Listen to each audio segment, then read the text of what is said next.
At gayon nga, nilikha ang halaman ng Eden, isang paraiso sa lupa. Napakaganda dito. Payapa ang lahat ng nilalang. Totoo, paraiso nga ito sa lupa.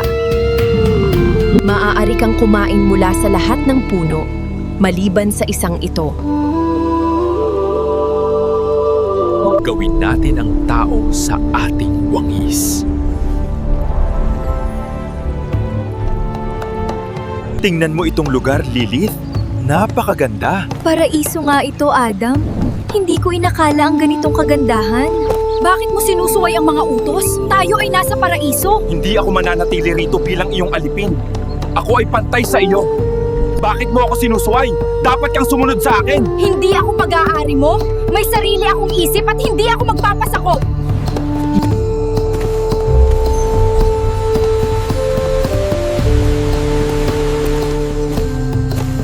Hindi ako mananatili rito. Malaya ako.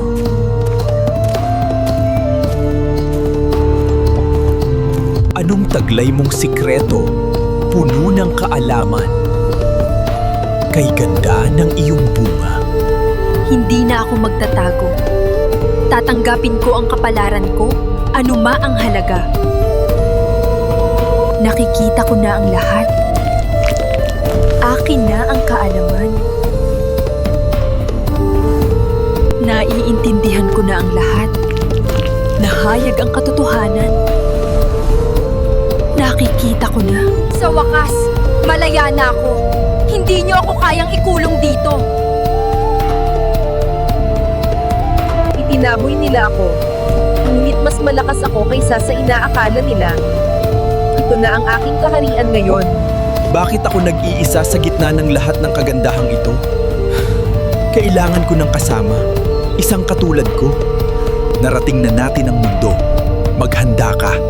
Naway gabayan tayo ng Diyos sa ating misyon.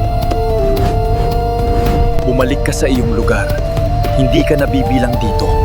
Ako ang simula. Hindi ako susunod sa inyo. Hindi ako sasama sa inyo. Mananatili ako dito.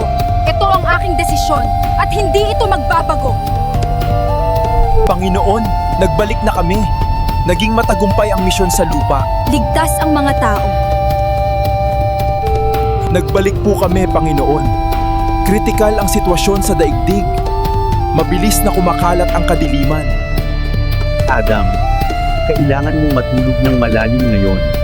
Huwag kang mag-alala. May plano ako para sa iyo. Sa wakas, ikaw ay laman ng aking laman. At ikaw ang aking kaluluwa.